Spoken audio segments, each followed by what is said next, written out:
Hey guys, welcome back to State of Independence. I'm your host, Tucker Berger. I hope everybody is having a good day. And we're going to check out some clips from comedian Jim Brewer. Now, I love this guy as a comedian, and he's in a lot of movies and stuff whenever I was younger. But apparently, he started commenting on politics and a few other things. And I really like what this guy's saying. And I think this message resonates with this whole channel and what I've been talking about. So, yeah, let's check it out. You need to listen to me. I'm going to teach you something here. The first thing you got to do is detach your emotions right now. Okay? You're not a liberal. You're not a conservative. You're not Republican. And you're not a Democrat. You're just a human being watching something. I don't want you to focus on the news channel. Yeah, that's it. We put labels on ourselves, and that's something as like a species and as Americans, I notice a lot that we have to put everything in a box. We have to put a label on everything. Don't think of yourself as these categories. You are just a person. Absorb the information. And I don't want you to focus on what's being said. But what I'm going to show you is how they manipulate your thinking process. Now, right before the show started, I saw this thing. I don't even care who this is. I don't even care. It doesn't matter. It doesn't matter. But it's being fed on CNN. Again, it doesn't matter. Let's not pretend it's CNN. But I want you to listen how they interrupt the broadcast and the words that they use to feed your emotions, to control you, because that's what news is. Controls your emotions, it controls your decisions, and it gets your ass and your mind and your brain to just absorb and obsess. Obsess. Watch this. You guys don't even know what I'm about to show you.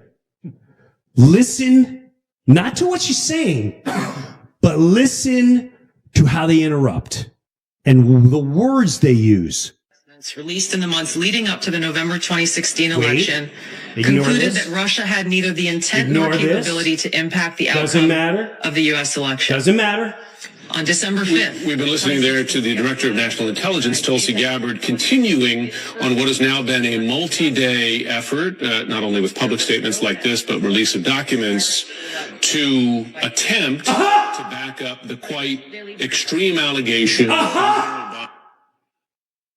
In the attempt to give these extreme allegations, how do you not understand that is dipping in your mind and telling you what to think before you even have a moment to digest the situation? That is no different than I walk in and go, this person is attempting to give these outrageous allegations. And if you can't stand this person or you can't stand the other news, you're already all. See, a lot of people will just instantly discredit somebody whenever they start talking like this or have the energy like this. And I think that's ridiculous. I mean, he's a comedian, obviously.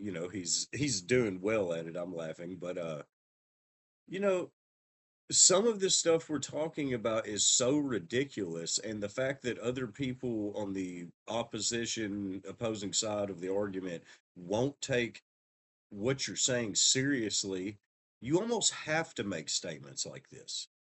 So, yeah, don't discredit this guy just because he starts talking this way. in. If I'm a liberal, I'm like, yeah, it's crazy allegations. It's just insane. That is called brainwashing. And if you're falling for it, you're being brainwashed. Listen to the words they use to manipulate your thoughts. Some sort of Conspiracy. In the assessment by the intelligence community at the time that Russia interfered in the 2016 election. Multiple intelligence. Listen again to the words they use. Are you ready? This is mind control. Russia had neither the intent nor capability. Right now, someone's going, you need to interrupt the program. They're not reporters. CNN is not reporters. None of these new networks are reporting. They're telling you what to think. They interrupt and listen to the words. And mark my word. And yeah, I just want to be clear. He said CNN and then he said other networks, but Fox is the exact same. Fox does the same thing that CNN does, and they push a narrative. They try to tell you what to think. Director of National Intelligence, Tulsi Gabbard, continuing on what has now been a multi-day effort, not only with public statements like this, but release of documents to attempt to back up the quite extreme allegation that President Obama is guilty of treason and that he worked in some sort of conspiracy with Hillary Clinton, etc., in the assessment by the intelligence community at the time that Russia interfered in the 2016 election. Multiple intelligence community assessments released. If you can't see what that just did, now, if you label yourself as a liberal, if you label yourself as a lefty or a Democrat or whatever, you immediately just made up your mind because they told you what to think. They told you what to think. If it wasn't Tulsi Gabbard, and they're not talking about Obama, they're talking about cheese. If CNN came out and they said, we just found out that this cheese years ago had we found all the receipts, we found all the proof to prove that this cheese tried to prove it was a hot dog. And then all of a sudden the news feed goes, we interrupt this program because, they're continuing to make these allegations that are just a conspiracy that are outrageous. Watch how many people tomorrow are going to go, did you hear about these outrageous conspiracies? All the cockatoos are going to, because that's all you are. You think you're informed. You're just a cockatoo watching the news.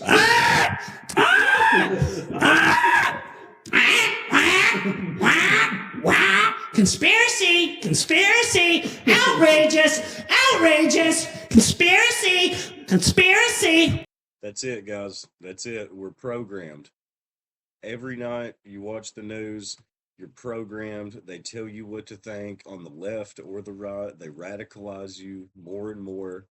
And at the end of the day, you don't think for yourself, for one, because they already told you how to think to start off. And then two, you're not able to have a civil conversation with your friends or your neighbors about the same issue because you guys have already been told how to think. So you're going to sit there and just push these talking points at each other, and it's going to cause the division that you see out in the country every day. The hate, the vitriol, red versus blue. But if you just absorb the information for what it is, like he said, detach your emotion. You're just a human being. You're not a liberal. You're not a conservative. Detach your emotion. Think logically. And if we did that, I truly believe that people could come together at a table who would have previously been red and previously been blue. And these people could really come together and find some common sense solutions. They divide us for a reason. They don't want us to come together and find solutions because if we do, we will take these people out of power. And whenever I say these people, I know I sound like I'm getting conspiratorial, but when I say these people, I'm talking about the special interest groups that pay all of our politicians, that help shape all of our policy. We don't have as much of a voice as we used to because money is overriding the voice of the average citizen. So, because of Citizens United, a case that was decided by the Supreme Court years back, corporations are allowed to donate as much money as they want to candidates because they're considered people too and they have freedom of speech. But a corporation has a lot more influence and power to give to a politician than anybody like me or you. So, yeah, this guy, he's the GOAT. He really gets you thinking about some stuff. And I had something else that I saw earlier that I really wanted to talk about that just honestly pissed me off. What if you can create your own website by saying, this is what I want? With Wix, you can. On the show about inflation, about tariffs, and what the overall... Sorry about the commercials, guys. I'm doing like a live stream format, and literally it's easier just to like wait 3 seconds and skip it than it is to go back to my live stream thing and pause it. And I'm trying to get better at editing, but the videos are going to get better over time, and I appreciate you guys having patience and bearing with me.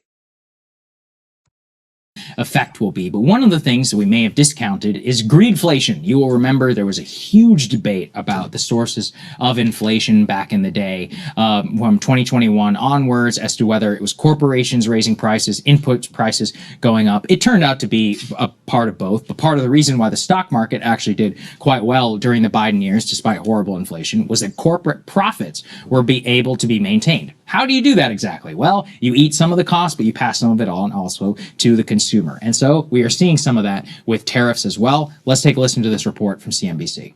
And I just want to say shout out to Breaking Points News. I love Breaking Points with Crystal and Sagar because they're an independent news source. They're not bought out by any big company.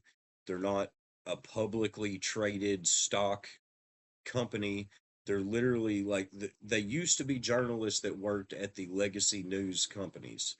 They left those companies, went to that other media outlet called The Hill, and they had differences with The Hill, and apparently The Hill was having too much creative control and becoming more like the legacy medias. So they left and they started their own company, Breaking Points. And I love it because Sagar is a conservative and Crystal is a progressive liberal, and they talk the issues out, and they don't try to tell you how to think, but they come at it from a real perspective. And most of the time, even though he's a conservative and she's a liberal, they point out the BS in the system in general that the politicians on either side are doing. And I respect it, and you guys should totally check them out and subscribe. They're a great news channel. And as we had just previously saw, don't watch Fox, don't watch CNN, don't watch MSNBC. Those companies are so bought by other special interests that, like Jim Brewer told you, they're telling you how to think. Stop watching those. Watch something like Breaking Points. Find some other people on YouTube you trust, even Instagram, X. Look around on there. Find some people that you trust that seems like pretty good sources. And Matt Taibbi. Matt Taibbi is a really good journalist. You can check out some of his stuff. He's always, to me, trying to find the truth. Let's get back to the video about greedflation. Quite understand why the government is saying that profit margins increased when we're not seeing the essentially a lot of inflation in the consumer prices, but we're seeing prices higher on the wholesale prices. That should compress margins, and we've had a whole bunch of companies come on and say we're taking big hits because of these tariffs. So this number should be going the other way. I'm not sure what's happening here. I'm actually not surprised that we didn't see compression of corporate profits. That's something that's characterized the inflationary period since the beginning of the pandemic, that corporations are actually able to protect their profit margins and actually even increase their profit margins at times using inflation and uncertainty as cover for price hikes, even if their costs aren't going up. And so one of the things we're going to be looking for in the CPI as consumer prices are starting to rise is, are corporations actually taking hits, or are they able to use this moment of supply constraint created by tariffs and uncertainty created by the Trump administration to pass on higher prices even above their increased costs? All right, so there it is. Yeah, so like this is ridiculous. It is crazy. I talk about corporations all the time. You guys know this. And I was talking about how they need to reinvest in employees, how pay needs to go up, all this stuff. And obviously, it's not news that prices are way up and they just keep going up. But isn't it weird that through all the things that happened, through the COVID pandemic, through random small recession periods, through these new Trump tariffs, companies are making record profits? Why is that? It's because if anything gets hard for them, all they do is switch some numbers around and keep their profit the exact same. They fire some people, they automate some jobs. They it's ridiculous. They pass the cost on to the consumer. So instead of giving their employees raises, instead of selling the product for a fair price, I'm sorry, guys. I'm just blown away by it. I'm blown away that we have just been doing this for this long. Like, it's crazy. Record profits, and people are being grinded into nothing. Over half of the country is living paycheck to paycheck, and the cost just keeps going up. They're making more money.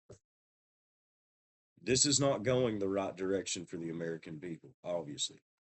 Is straight from CNBC. You know they were killing themselves for that one because they hated greedflation narratives back in 2021 and 2022. But what it does generally fit with the pattern of is that the companies are broadly okay right now. And, you know, that's one of the things I've emphasized about this tariff policy. If the tariffs were working, then the S&P should be down by 20%. Because if a company had to actually increase its costs, CapEx costs here in the US, why would their stock go up? You know, it'd be like, okay, well, we have to massively eat all of this new policy. The only way to offset that would be a shit ton of federal dollars or a tax break. Not happening because I can read what the tax code is. And that's why the S&P 500 is doing pretty well. Now, one of the ways that they're doing well is basically this like weird pay for play system inside of the White House. Let's go and put this up there on the screen. The West Wing has now apparently created a loyalty scorecard for 553 companies and trade associations on how hard they work to support and promote President Trump.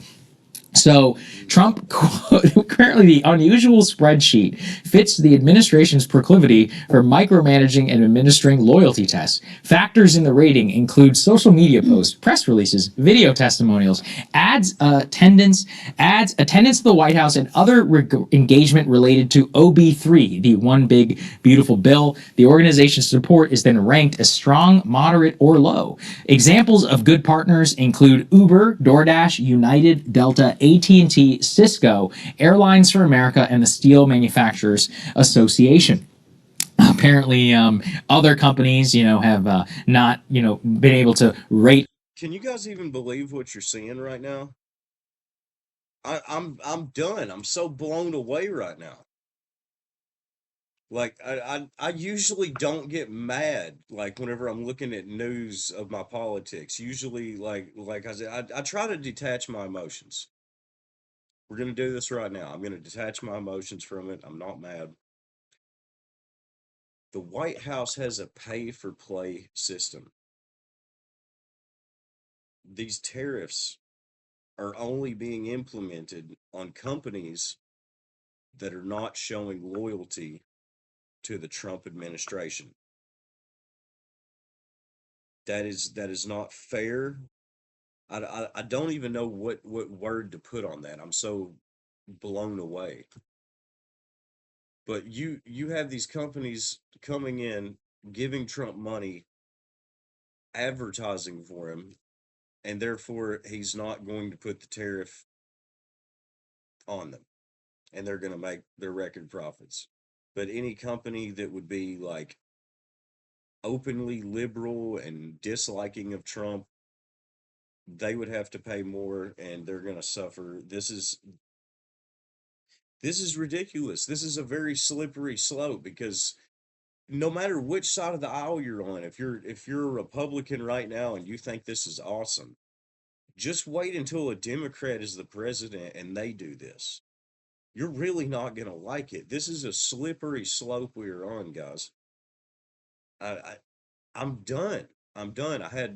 I voted for this administration. I had a lot of hope for this administration. I had hope that some of the plans would go somewhere, and a pay for play system so corporations can dodge the tariffs that were supposed to make us money.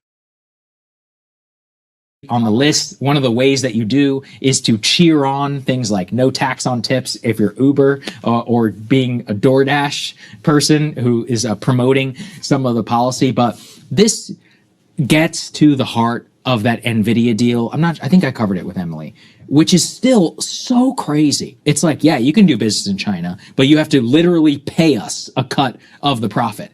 Nothing to do with strategy, nothing to do with anything. And again, there are plenty of good arguments for letting NVIDIA send the H20. I went through all of them during the segment. Yeah. Us getting a quote cut of it is not on the list, of what that is. Yeah. And now apparently we're doing the same thing with Intel, which by the way is a US company, which is even crazier because it's not even about that. Put C3 it's the same up on thing. the screen about this. C3, please, from Intel, considering quote buying a stake in Intel.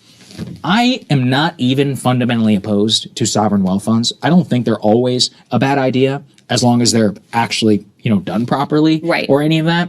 That's not what's happening here. That's right. And that's the opposition that I have to so much of this. If we want to have a full-on strategy the way that China does it, where they have stakes and they control things for the government cannot be buying stakes in a tech company that is such a conflict of interest. That is, you cannot have this much influence from billionaires and corporations in the White House, doing jobs in the White House. Peter Thiel is worth like $21 billion. He's about to be the new ruler of DC.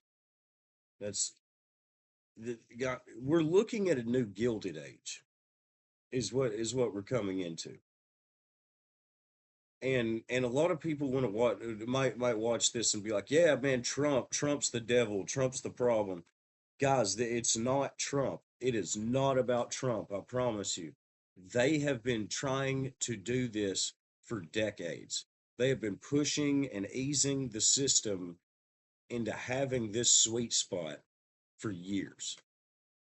It doesn't have anything to do with Trump. It's not a Democrat or a Republican. They are both endorsing this. Our country is being sold out to the rich and the powerful, just like it was 100 years ago.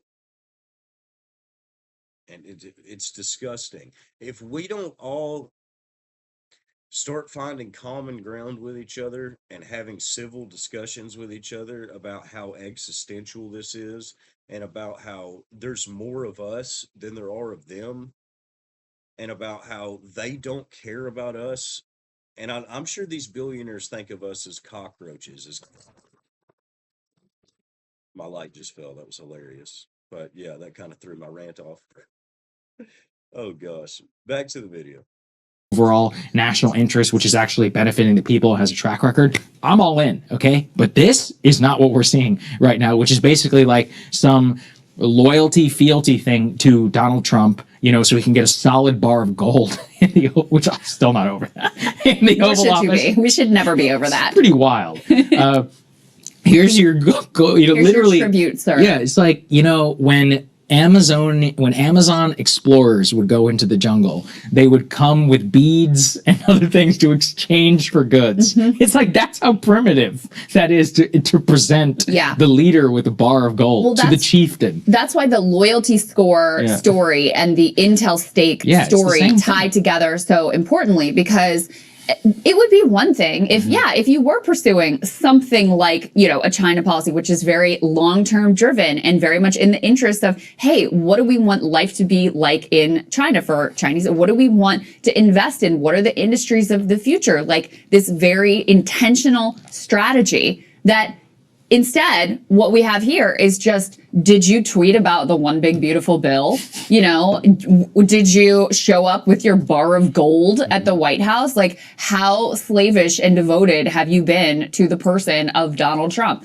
Oh, okay, then we're going to look upon you favorably. And if not, then not. So all of these, all of this involvement in the economy, which, yes, if done in a different way, I would support too. And in fact, I'm hoping that some, candidate on the left picks up this road that has been mapped up by Trump and does it in an actually intelligent way to actually, benefit the manufacturing economy here and benefit, jobs and wages and all those sorts of things and invest in critical industries and industries of the future.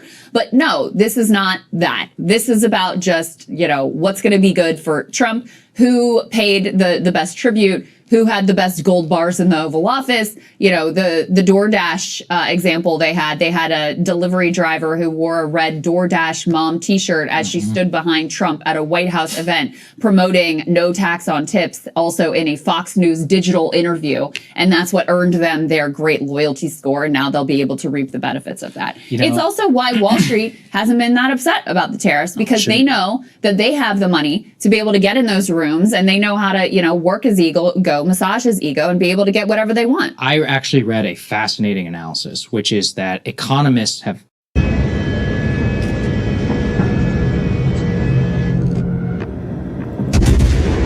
undercounted the actual tariff. Part of the reason why, people are shocked right now about the S&P and everything is because the official tariff rate is like 15% or whatever on average. But what this piece dug into is that economists took the government too literally, as in they took it for what it is and thought it was being applied across the board. That's not what actually they're paying. If you look at the corporate profit and the reported costs of tariffs, it doesn't line up with the government figures. And the actual tariff rate is much lower, indicating a ton of exclusions which are not public, which it turns out that the Fortune 500 is probably paying about half of what the government actually says they are paying. And that is the only thing that you can possibly reconcile the profit numbers and where things are today. Yeah, that's one of the things I really like about this guy is, man, he is good with numbers. He will run these numbers, and he has sources that he'll give a lot of the times, and it's good. He gives you a good perspective.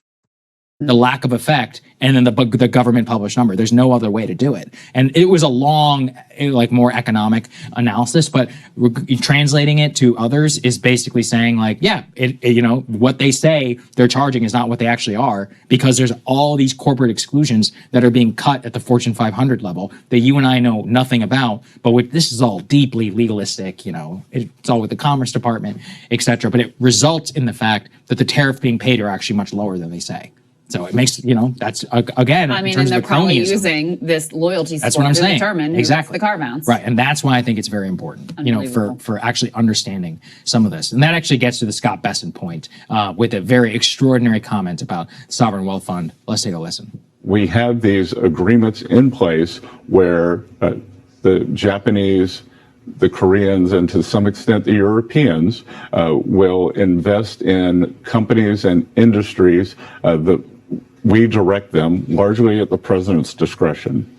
And how's that work? I mean, it's almost like an offshore appropriation. I'm not sure we've ever had anything like that in the States before. Have you consulted with the Senate Finance Committee or the House Ways and Means Committee or what? Well, Larry, I think a good framing of that is other countries, in essence, are providing us with a sovereign wealth fund. They're going to build our factories. They're going to help us to build new factories, which turmoil. We can put this up. I just want to show you guys this one statistic before we ended the video. I thought it was pretty important.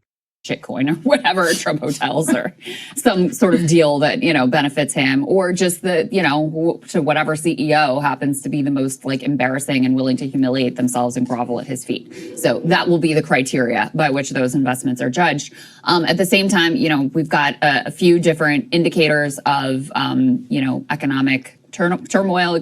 is when you have low growth or no growth or negative growth, and you have inflation. And the reason why this is such a terrible thing to happen, I mean, first of all, it just causes a lot of pain. But either way, wrapping this up, like we said before, the stock market is up. People think that the economy is good. These corporations are making record profits because they have found ways to move things around that affect us, crush employees, crush people having to pay for the products to keep their profit margins the same. Job rates going down, prices going up. This is a conundrum because there's not an easy way to fix this. If you start trying to switch the economy around too much, you try to raise and lower interest rates, it affects things. You're going to really start feeling it. So this is not a good outlook for the economy. And the fact that these corporations are having this much influence, and I'm seeing statistics like this, and I'm seeing that they're having record profits, I'm not happy with it. You guys shouldn't be happy with it either, and we've got to figure something out better. And okay, that's gonna have to be the end of the video.